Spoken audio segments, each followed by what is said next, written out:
के हवाले से भी आ रही है। असदुद्दीन ओवैसी ने अब सीधे प्रधानमंत्री से पूछा है कि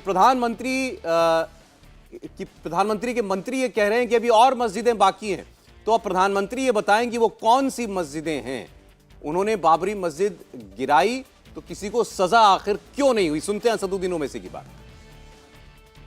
अगर 6 दिसंबर को मस्जिद नहीं शहीद की जाती तो कोर्ट का जजमेंट क्या आता? क्या ये बात सच नहीं है कि बगैर मुस्लिम पक्ष को बताए ताले खोले गए? जब कंप्यूटर नहीं था तो चंद मिनट की हियरिंग में जज साहब ने 26 या 25 पेज का ऑर्डर दे दिया और बाद में वही जज साहब ने अपनी किताब में लिखा कि उनको ऊपर से इशारा मिला क्योंकि उन्होंने अपने कोर्ट की दीवार पर एक काले बंदर को देखा। क्या ये बात सच नहीं है कि जब जीबी पंत उत्तर प्रदेश के मुख्यमंत्री थे, रात के अंधेरे में बाबरी मस्जिद में मूर्तियां रख दी गई, उसके बाद मस्जिद को बंद कर दिया गया? ये फैक्ट है, सुप्रीम कोर्ट का जजमेंट फैक्ट है।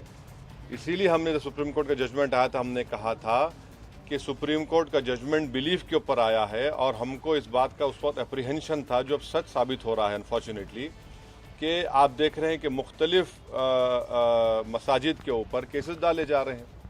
तो ये मैं जो कह रहा हूँ फैक्ट है, वो मैं मानता हूँ सुप्रीम कोर्ट जजमेंट, जैसा जस्टिस जे.एस. वर्मा ने कहा था कि supreme court is supreme but not infallible. अब आप मेरे को बताइए टीले वाली मस्जिद का किस्सा क्या है? 200 साल पुरानी मस्जिद है और लुटियंस जब बना रहे थे दिल्ली को तो उसको छोड़कर बनाया गया। तो पहले वहाँ पर गाँवों को हासिल किया गया और मस्जिद को कोई हाथ नहीं लगाए। आप मस्जिद के ऊपर नोटिस देते हैं। तो ऐसे कई मसाजिद हैं जहाँ पर संघ परिवार से ताल्लुक़ रखने वाले लोग या उनकी आइडियोलॉजी से अपने आप को करीब मानने वाले लोग इस तरह के कोशिशें कर रहे हैं।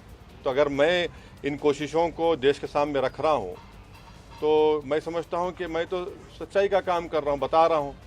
और हम नरेंद्र मोदी सरकार से जानना चाहते हैं कि 1991 का प्लेसेस ऑफ वर्शिप एक्ट जो है उस पर भारत के प्रधानमंत्री और उनकी सरकार का क्या मौक़िफ़ है? क्यों नहीं केंद्र सरकार, वज़ीर आज़म, प्रधानमंत्री नरेंद्र मोदी ये कह देते हैं कि हम 91 के प्लेस ऑफ वर्शिप एक्ट को फॉलो करेंगे, उसको अबाइड करेंगे। किस्सा ख़त्म कर दीजिए ना। जब आप 91 के एक्ट को मानेंगे तो सब किस्से ख़त्म हो जाएंगे। मैं आज भी कह रहा हूँ कि जिस दिन देश के प्रधानमंत्री ये चाहेंगे कि कोई मस्जिद के ऊपर कोई तमाशा ना हो, सब ख़त्म हो जाएगा। और तीसरी बात यह है कि बीजेपी से ताल्लुक़ रखने वाले एक कॉन्स्टिट्यूशनल फंक्शनरी है महाराष्ट्र के deputy chief minister Devendra Fadnavis, और वो ये कह रहे हैं कि उनके लिए बड़ा खुशी का दिन था क्योंकि 6 दिसंबर को वहाँ पर थे और बाबरी मस्जिद को शहीद कर दिया गया। अरे भाई, आप डिप्टी चीफ मिनिस्टर हैं, आप संविधान के ऊपर, आइन के ऊपर ओथ लिए हैं और आप जिस दिन डिमोलिशन हुआ था उसको आप कह रहे हैं कि बड़ा अच्छा काम हुआ।